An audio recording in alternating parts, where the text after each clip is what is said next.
Hey guys, happy Monday. It's March 8th, I think it's the 8th. Oh crap. Why is it important? Well, because it is important. It's oh, it doesn't say. I don't know, man. It's like the 7th or the 8th. I think it's the 9th. Is it the 9th? You know why it's important? Because my brother's birthday is the 10th. So today's the 7th. Okay. So my brother's birthday is Thursday. So say happy birthday to my brother come Thursday. And my uncle is the 12th. So, alright. And then my wife's is Saturday the 26th. So yeah, we got a little ways to go to get through this month, and I got some birthdays that I have to take care of. So, big weekend this weekend. Major changes to the setup, and I will show you guys that in just a minute. This video will definitely include some of the changes that we made. The sun's kind of beating me up a little bit.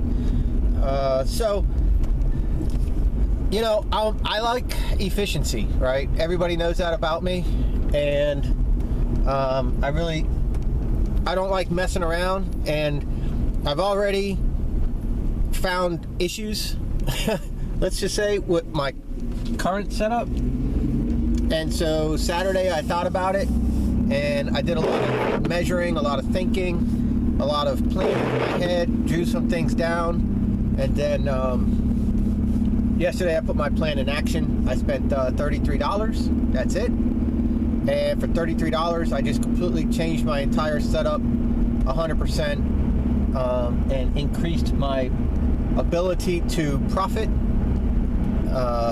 by a lot. Just made things more efficient. So we'll get into that later. I don't even want to tell you right now. We'll just show you that later on in the video. I'll show you exactly what I did. But I can tell you right now, you guys are going to love it. You're going to scratch your heads, but then some of you are actually going to say, can you make it for me? I know it's coming. And the answer is no, I can't. But I'll tell you my dimensions. I'll tell you exactly what I did. And then, you know, you guys can take it from there. So we're going to head out right now to Pooler. We're going to go back to that tennis court area and check on it. I went by and I saw the guy Saturday. I saw the president. And I said, you know, I was like, hey, how's things going? And he was like, man, everything looks fantastic. I said, hey, when the sidewalk dried by the tennis court, you know, was there anything on it? You know, did it rinse clean? Because the tennis court was still draining when I left. And he said, well, I'm pretty sure there was some red, some of the oxidized paint that came off with the pressure washer. So I think there was some red on that sidewalk. I said, say no more. I'm going to come on back out there and touch that up for you. So I'm going to go back out there, touch up that sidewalk that runs right alongside the tennis court, because that's the type of person that I am. And then we're just going to cruise on back down here, and we got to do a full concrete job at a house. So we got driveway, sidewalk, front walkway, and back porch. And it's the house that we pressure washed, the 2-story house that we pressure washed on that windy day.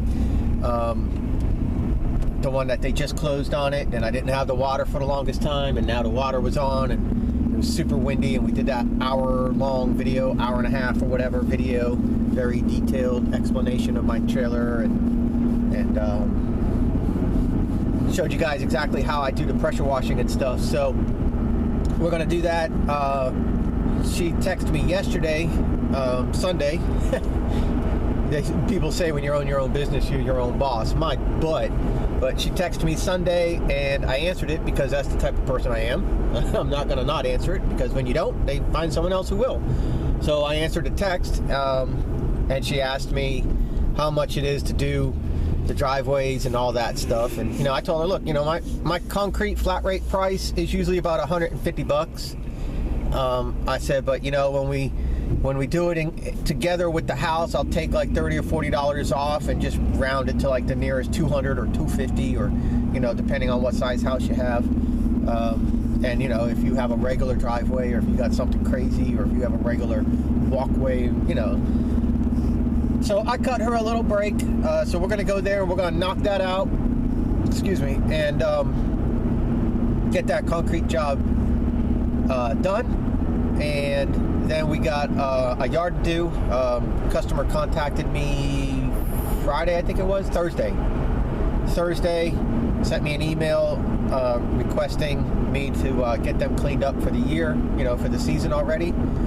And they got a simple backyard, and their backyard's wood lined, so all the pine cones and everything that's back there just go right over the fence into the woods. Let nature take its course.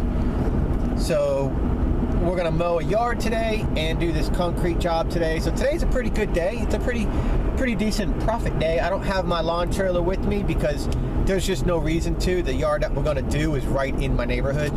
Well, it's right across the street from my neighborhood, but it's right there, so there's no reason for me to carry my lawn trailer up here. And you're saying, well, of course not. You got your pressure wash trailer. Do I? So that's what we got going on. Big weekend with the primaries for the Republicans. Ted Cruz won 2, Donald Trump won 2, and it's a damn shame because the fact that Ted Cruz won 2 is actually pretty remarkable considering he's a constitutionalist. People call him names, but he's just a constitutionalist. He just does what the Constitution says to do, and he does what he said he's gonna do. And it pisses a lot of people off, and they call him all types of names, and they say all these things, but I mean, don't like the man's policies, but at least he does what he says he's gonna do, and he did it all. So nobody can say that he got into office and changed like everybody else. Well, he won 2 states, and Trump won 2 states, and of course, it's all about Trump. And Kentucky, it's all about, Trump wins big in Kentucky. He won by 4 points. This is Fox News saying this crap, because Fox News doesn't want a constitutionalist. They're nothing but progressives, too. So, Fox News is all about Donald Trump. I mean, it's clear. They say Donald Trump won big in Kentucky. He won by 4 points. Ted Cruz won his 2 states by double digits, in each state, double digits. So, it's obviously slanted, and the fact that Ted Cruz is doing as well as he is, he's only like 80-something delegates behind Trump. So while everybody's saying Trump's running away with this, it's all over, it's Trump's to lose, he's only 1 state ahead of Cruz. I mean, that's it. How many have we haven't even had half of the primaries yet. So it's not over by a long shot. And, if Rubio would get out, his people aren't going to Trump. His people would go to Cruz. So if Rubio would get out, Cruz would destroy Trump. And the polls show it. Cruz destroys Hillary. Cruz destroys Trump. So, but the GOP, they don't want Rubio to get out because they don't want Cruz and they don't want Trump. So this is gonna be kind of weird going forward. But all you Trumpsters out there, whatever, God bless you. I just hope you guys are doing your homework, because that's a bad man right there. He's a bad man. But whatever, I know. And all you Cruzsters out there, good luck. You got a tough row ahead of you, I tell you. It's definitely a tough road ahead. Rubio and Kasich, you guys don't stand a chance. Good people, get it, but they don't stand a chance unless it goes to a brokered convention, and that's just going to make anarchy. So, you can't say that my vote don't count. I voted for Cruz, and if Cruz is the leader, it better be Cruz going forward, and if it ain't, then you just disenfranchised me and all of the Trump people if he's the leader, all the Cruz people if he's the leader, and you're giving the election to Hillary Clinton, because we're not voting for the GOP. We're not voting for Rubio. We're not voting for Kasich. And we're not going to vote for Mitt Romney. We're not going to vote for the GOP. We want Trump or Cruz. That's basically it. So the GOP is just going to have to deal with it. Choices have consequences. We put you in office, and you did shit with it. So people want somebody else now. No more GOP. Okay, so that's my rant on the politics. And there's a little cart down there. So we're going to cruise up here. We're going to knock this out, and I'll be back in just a minute. I don't really have too much to talk about right now, like business-wise. It's warming up. It's supposed to be in the 70s this week. We got some pretty gnarly storms coming. So, yeah, Thursday we got to do 2 houses and a driveway. So Thursday's a pretty good financial day for pressure washing. And I'm sure we're going to have some more lawns coming due. this week. People are going to want more lawns done. And I am going to build shelves in my trailer. I got one more thing to figure out. Now that I have my weed eaters and everything more easily accessible to get to, regardless of where the mower is, I'm going to try putting the push mower in first and then putting the zero turn at the back of the trailer for weight distribution, because you know this is a smaller truck and it doesn't really have super beefy suspension. And even though I put the helper springs on right now, you know, when you put the trailer on, it's and you know, it's not like bagged, but it's down more than I want. And you know, we got quite a bit of tongue weight because this trailer, the axle's pretty far back on it. You know, it's a 5x8 trailer plus the tongue. So you got, but the trailer is only like 2 feet from the back of, or the axle is only like 2 feet from the back of the trailer. It's like way back there. So anything you put is a lot of weight on the tongue because, like I said, I mean, the axle is far back on the trailer. So it's got a lot of tongue weight. It's not heavy. Like if it's empty, I can pick it up pretty easy because it's only a 5x8, but it does have a lot of tongue weight. And when you start putting, you know, equipment up there on the tongue, it's all on the tongue. It's not on the axle or even close to the friggin' axle because the axle's so far back. So I'm gonna see if I could get my 20-inch up in there and then just back my zero turn in, if I'll still be able to easily reach the blower and the hand tools. If I can, then I'm probably gonna roll like that for a while, just to take some of the pressure off the back of my truck, you know, the tongue weight. And I still have the raised blocks that I can put on, the 2-inch blocks, but I think 2-inch might be too much. So I'm keeping my eye out. I got the U-bolts. I got everything I need to swap it out, but I'm just gonna keep my eye out for 1-inch blocks. I think the 1-inch blocks will be perfect. Right now, my wheel well sits at 34.25, and then I jacked up the truck. I put the little assistant helper spring on from AutoZone. It's the same one I put in my Ranger, and I put that on, and then I let my truck down, and it raised the truck up a 1/4 inch. So it's not a lot, but it did raise the truck up a 1/4 inch. You know, 34.25 to 34.5, and the other side went up a 1/4 inch too. So it did raise the truck up. I mean, a 1/4 inch, you think, the 1/4 inch, that ain't much, but they're not really raisers, you know what I mean? They're not risers to the suspension. They strengthen the suspension. So what it did is it took some of the weight off of the leaf springs that are originally getting kind of soft and just kind of strengthened it up. So now the truck, it's a little bit up. I mean, not much, but at least it's not going to sag as much. And that's, you know, that's the thing. You got those leaf springs now to help take some of that sag. And I hate that sag. I don't like a saggy ass. You know what I'm saying? Oof. Don't want a saggy ass. So I want my truck to be like nice apple bottom. You know? So whatever. That's neither here nor there. So I did the Ranger. I did 1-inch. I think 1-inch will be fine for this truck too. Remember, this truck is not a Ranger. I don't know. I think it has like the same suspension though. I think everything about it is just about the same. Except I did notice my rear shocks mount to the leaf spring shackles, to the bottom leaf spring shackle mount. The shocks on this truck mount to that. That's different than the Ranger. The Ranger mounted directly to the rear end, so to the axle. So that is a difference between that and this truck. So I don't want to.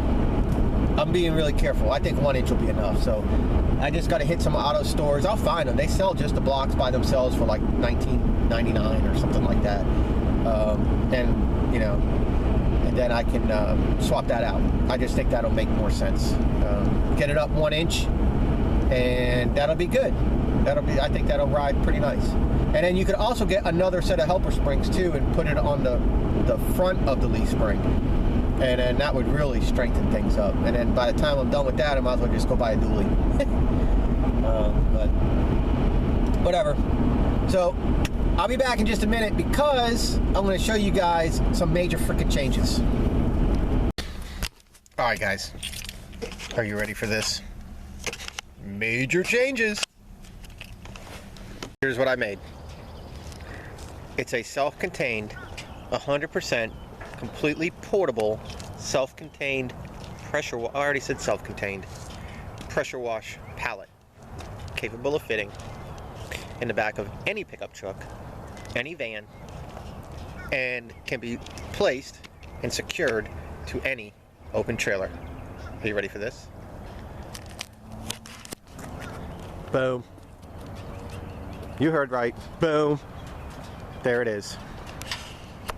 Nice, low profile, and it has everything in it.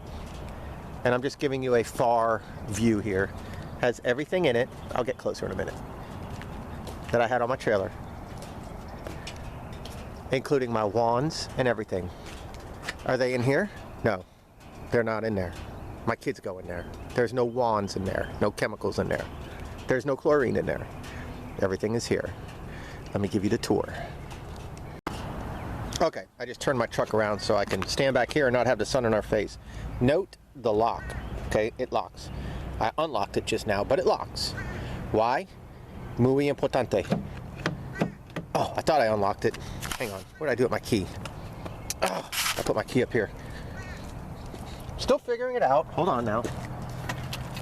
There we go. Was that not just the coolest? That really is cool. This way. Ah, that's why. Okay. So what you see is 3/4 inch indoor outdoor sanded plywood, whatever, treated plywood, and a 2x4, two 2x4s. So what I did is I made a pallet. Why did I make it a pallet? A couple reasons. Tailgate locks, but look underneath. Wands. Here's this. You remember that edger machine? That's up in there.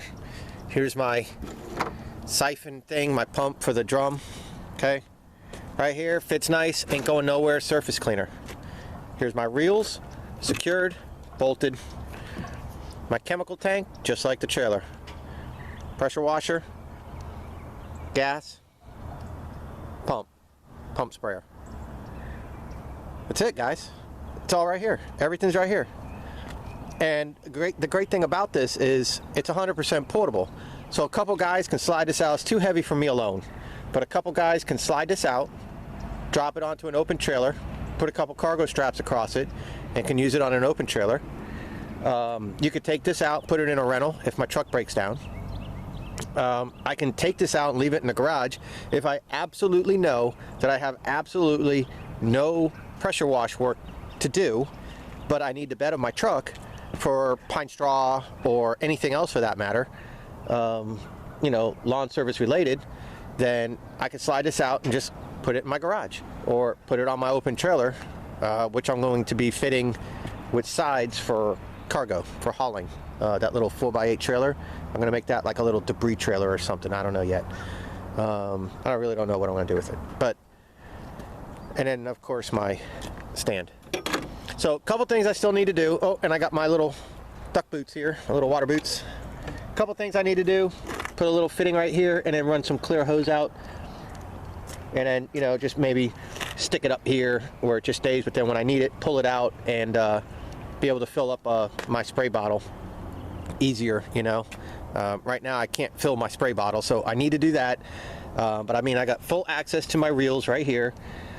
If things are really freaky, I could take the tailgate off and leave the tailgate at home if I needed to, but then, you know, this stuff would be accessible. I don't want it accessible.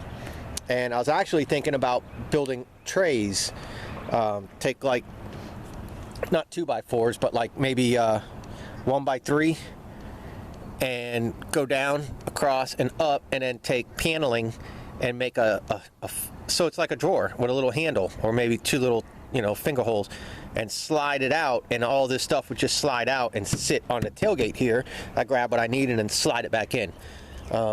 That's an option too. And then if I go to the pressure wash store and I want to, you know, drop off my pressure washer for service, they come in with the forklift, they lift this up, they bring it over, they put it down on their stand or on their crap, or put it on a trailer, or whatever they want to do. I can bring my trailer in tow, my open trailer, and say, here you go. They forklift it out, drop it on the trailer, boom, do your service, do what you got to do, work on the pressure washer, and when you're done, boom, right back in here. Really super simple, huh? This cost me $30 guys, 30 bucks. That's it for the wood. I got a 4x8 sheet of plywood, and, or I'm sorry, a 4x4 sheet of plywood, and I cut it to 40 inches across, so it'll fit anywhere 40 inches across, and it's 50 inches deep. But the plywood's 48 inches deep, and I didn't want to go, I was going to go 50, but then I was like, well, wait a minute. The problem is, underneath here, I left it open. See, I left the 2x4s go all the way up, so that way this thing's not bouncing back and forth in the bed of my truck. But there's holes in all of these little ribs. There's drain holes for the bed of the truck. Well, I want to be able to shoot those drain holes with the garden hose if they get clogged up with sand or dirt or something. So I was like, well, I'll leave this open so I can just shoot that. So that way the holes don't clog up, and then I'm carrying water unknown, you know what I mean? So I got a little opening here so I can shoot it with water. But like I said, the 2x4s stop it from moving, and then there's also a 2x4 going across this way too. So it's got three 50-inch, well, 49 3/4 maybe, going across front to rear, and then it's got one going across the front here. And I mean, that's it. That's all it is, guys. 2x4 and plywood. And I made this little self-contained unit. Now, it's tight. I mean, don't get me wrong. It's a tight fit. I had to lay all my stuff on here a few times, a few different ways. I tried with the machine this way, but the exhaust would cook my, because that gets hot. It would be really dangerously close to my truck. And it just didn't really leave me with the ability to do much. The chemical tank full weighs more than that, so I kind of wanted those two things to be close to each other, and as far up that way as possible. I thought about putting this here and this here, because this, you know, you only pull off to get to a spigot. This you use just about everything, but I was like, nah, I don't want to do that. So I put them just like this. So this is just like a bug spray company, you know. I've said that in the past, that I kind of want to do something. I don't want to be a bug spray guy. I'm not saying that. I don't want to be a liquid fertilizer applicator. I'm not really looking for that. But I wanted that system where I can pull up to a house with just my truck, unroll my hoses, do the wash, roll my hoses, and leave. And so that's what this accomplishes. And this enables me to tow my lawn service trailer. So now I am super efficient. Now I can go and I can have 8 lawns, 9 lawns scheduled that day, and 1 or 2 two-story house washes and a concrete driveway job. And with this truck, this setup, and my lawn trailer, you're looking at a $700 or $800 day. And I can do that solo, and I can do that by 5:30, 6 o'clock at night. That's what I was looking for. So I took it to that next level. And that's, there it is. This whole thing can come up and can come out and can fit right into any truck. Because if it fits in this truck, it'll fit in any truck, including, I believe, a Nissan, a 4-door small Nissan truck, the Nissan Frontier. They have, I mean, I can't imagine their bed is smaller than 40 inches across, their wheel wells. But if it is, I mean, there is a little bit of room. You could unscrew this wood, move the 2x4 over to here if I had to, and cut an inch or 2 off. I mean, it could be done. But I just can't imagine that this wouldn't fit. But if this truck had to break, you know, something happened to it and I had to rent a truck, a U-Haul for 20 bucks a day, you know, a pickup truck or something, I could do that, and this whole thing would come right out and fit right in the bed of that truck. Just cargo strap it down, and work continues, man. Work continues. Too easy. It's all right here. So I know you guys are like, Jesus, Dan, you never stop. You're always changing things. Well, yeah, I am always changing. But I think that this is pretty bad, but I think this is really awesome.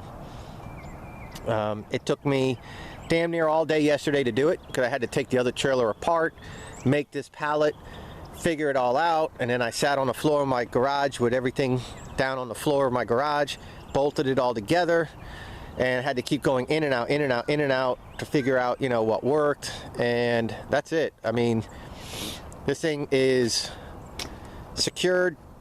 It's, in my opinion, safer than being on that little trailer. And you know, all my wands and everything I need are right there. And then I have a toolbox that's behind the passenger seat that I just threw my tips in. I threw my tips and some tools, some Teflon tape, and then of course, you know, I have my regular toolbox that I have all my tools that I usually just keep in my truck anyways, because now that I got them rust free, I don't want them getting all rusty again. So, and I always keep tools in my truck. So there we go. Boom, huh? Boom. Now, what do you think? Go ahead and leave your comments. I know you think I'm freaking crazy. Now, the tennis court. Ooh, that looks nice, but see the little red? See how, like, there's some little residual red here? I mean, it's gonna come right up, right here. A little spot here, a little spot here. So this is what he had mentioned, so a little spot there. So that just continued to run out. God, that looks good. So now that that's all dry, I'm just gonna run real quick with my pressure washer and get this red cleaned up here and take it from there. But I mean, the truck looks pretty good. The truck looks like the Ranger looked before I put the 1-inch block in it. So I need to put the 1-inch block in there, and that'll stand that truck right up. 1 inch is a lot, believe it or not. 1 inch is quite a bit, but that'll level that truck right out. And we got almost a full tank of gas too. So I mean, she's riding about as heavy as she's gonna ride. The only difference is I don't have the trailer on it right now. But like I said, I can manipulate the tongue weight by having the zero turn in the back, as long as I can get to my hand tools. But I mean, every single yard that I mow, I'm going to use the zero turn. I mean, unless it's been raining out, I can't imagine not using the zero turn. So, you know, if it's just 1 or 2 yards that I wouldn't have used the zero turn on, but I need to move the zero turn out of my way to get to the 20-inch, well, I mean, I can live with that. But I mean, just about every yard that I ever do, I'm going to use the zero turn on.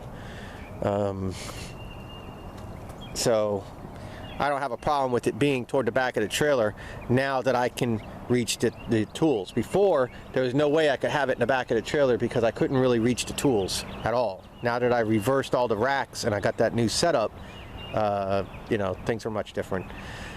So I'm going to unroll this hose all the way out to the spigot that's along that wall back there, and then I'll unroll this hose out enough to do what I need to do here, and then we're going to move on from there, guys. So let's have a good day here. So to unroll the hose, you pull the pin, and I'll have it like this, you know. But you just pull the pin here, and then you're free. So I'll go walk this all the way over. Be right back. Okay, and then same thing with the reel. So go like this. You got the pin. Pull out what you need.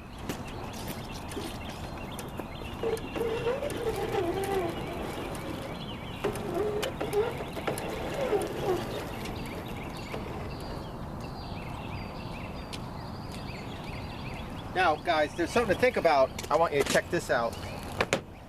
Right here, you see this? See this bend, this bulge right here? That's because I have 3 50-foot hoses. So if you know you're going to work on a reel, do what you can to reduce these bulges, okay? So have like 100-foot length.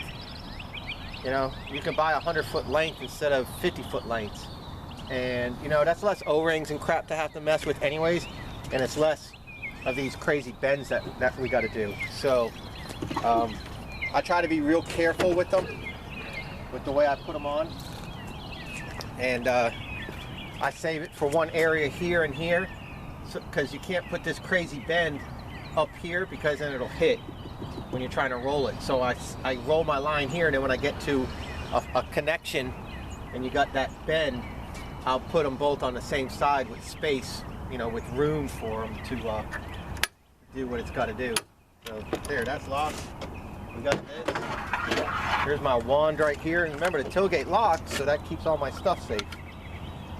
And then when I know I need to go get bleach, the $150 barrel, or $150 pound drum of bleach, I could put that tailgate extender on, which is the cage that comes out here, and just drop the thing right here, cargo strap it, and run to my house and transfer the bleach right into the container there, and you know, whatever it takes, and then leave the drum at the house. I never carried a drum with me anyways. Or in my travels cutting grass, I'll have my trailer so I can just get the drum. But I could also have, if I really start getting really busy with house washing, and it becomes feasible for me to start buying the 55-gallon drum, there's a company that will deliver that 600-pound drum right to my house for no charge. So it's like 160 or 170 bucks for the 55-gallon drum of the 12% bleach, which goes really, really far. They'll deliver it to my house for free, and so from there I could just transfer it right into my chemical tank. So, you know, I have options like that, so we'll see. But that 600-pound drum, it's just a beast. I can't do it by myself. But here we go. So we're ready to rock. We just need to turn on the hose now. And I usually turn on the hose. I like to hold the handle for a little while and try to get all the air out and make sure the pump is completely full of water. And fire up the pressure washer. And we're just gonna, like I said, we're just gonna rinse that crap off and do what we gotta do. So that is how this system's working right now. Just like my trailer, only right out of the back of my truck. Okay. Be right back. Well guys, that's it. Just did a quick little rinse of that sidewalk there. I greased the Briggs & Stratton surface cleaner. I greased it up and worked good. So we just touched that up, but I mean, we're all rolled up here. We're ready to rock, so I won't lock it, but you know, the stuff there, you don't want it falling out. Done. Nothing's going anywhere. So it works like a champ, man. And to start the machine, I just go and pull it, and it started right up for me. So I mean, fantastic. I'm really super excited about this setup. So now we're gonna do a complete concrete job at a house: sidewalk, driveway, walkway, back porch. So we're gonna knock that out, and then we'll swing on by and pick up my lawn trailer, and we're gonna go do a cleanup. Hasn't been done in a little while, and we're looking pretty good. So that's it. Be right back.